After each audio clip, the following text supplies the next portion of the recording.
Assalamualaikum warahmatullahi wabarakatuh. Perkenalkan, nama saya Widya Novita, dosen NPM 190.274, program studi akuntansi, Fakultas Ekonomi dan Bisnis Universitas Islam Bandung. Di sini saya akan memaparkan hasil penelitian saya yang berjudul Pengaruh Leverage dan Profitabilitas Terhadap Pertumbuhan Laba. Studi pada perusahaan subsektor makanan dan minuman yang terdaftar di BI periode 2019 sampai 2022. Yang latar belakangi penelitian saya itu semakin tingginya laba yang dicapai maka akan menunjukkan bahwa pertumbuhan laba perusahaan meningkat. Pertumbuhan laba yang baik maka mencerminkan bahwa kondisi keuangan perusahaan yang sehat sehingga dapat meningkatkan nilai perusahaan dan akan meningkatkan minat investor untuk menanamkan modalnya. Kenyataannya laba perusahaan mengalami fluktuasi atau penurunan dalam beberapa tahun terakhir dapat dilihat pada tabel berikut ini. Tujuan penelitian yaitu untuk mengetahui pengaruh leverage terhadap pertumbuhan laba pada perusahaan subsektor makanan dan minuman yang terdaftar di Bursa Efek Indonesia. Yang kedua, untuk mengetahui pengaruh leverage profitabilitas terhadap pertumbuhan laba pada perusahaan subsektor makanan dan minuman yang terdaftar di Bursa Efek Indonesia. Tinjauan pustaka agensi teori. Teori keagenan yang diperkenankan oleh Johnson dan McLean 1976 memberikan pandangan tentang dinamika hubungan antara prinsipal, pemilik, dan agen manajer. Agen memiliki tanggung jawab moral untuk mengoptimalkan keuntungan bagi prinsipal, tetapi juga memiliki kepentingan pribadi yang dapat menyebabkan konflik keagenan. Pertumbuhan laba, menurut Islami dan Utiyati, 2020, pertumbuhan laba adalah perubahan persentase kenaikan laba yang dicapai oleh suatu perusahaan atau dengan peningkatan atau penurunan laba dalam suatu periode tertentu dibandingkan dengan kinerja tahun sebelumnya. Profitabilitas, menurut Kashmir 2018, 1906, rasio profitabilitas merupakan rasio untuk menilai kemampuan perusahaan dalam mencari keuntungan. Leverage atau rasio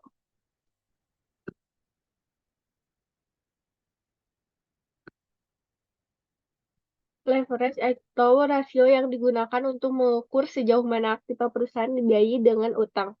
Menurut Kashmir 2018.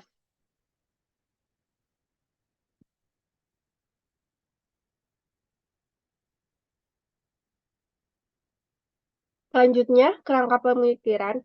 Kerangka pemikiran dapat dirumuskan hipotesis yaitu H1 leverage berpengaruh positif terhadap pertumbuhan laba, H2 profitabilitas berpengaruh positif terhadap pertumbuhan laba.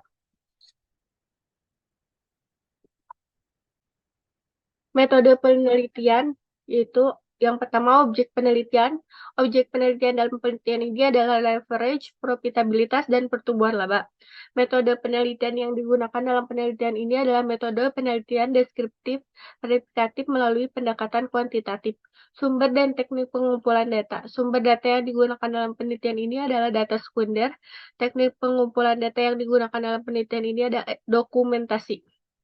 Populasi dalam penelitian ini adalah perusahaan subsektor makanan dan minuman yang telah terdaftar atau tercatat pada Bursa Efek Indonesia.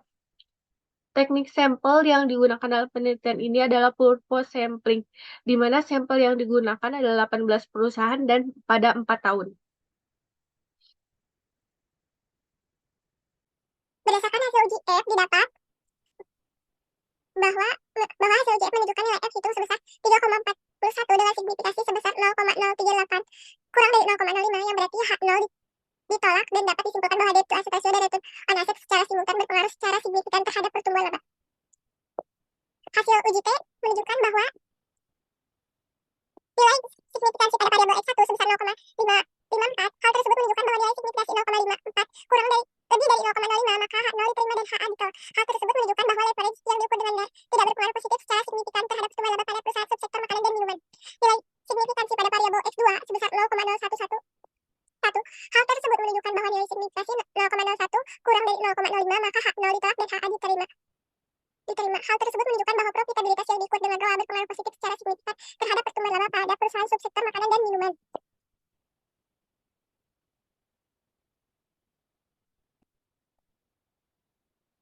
Uji koefisien determinasi nilai adjust square sebesar 0,090 atau 9,0% nilai koefisien determinasi tersebut menunjukkan bahwa variabel independen yang terdiri dari DAR ROA mampu menjelaskan variabel pertumbuhan laba 0,01%, sedangkan sisanya yaitu 90,99% dijelaskan oleh variabel lain yang tidak dimasukkan dalam model penelitian ini. Present yang dapat saya sampaikan, mohon maaf, kurang lebihnya mohon maaf. Assalamualaikum.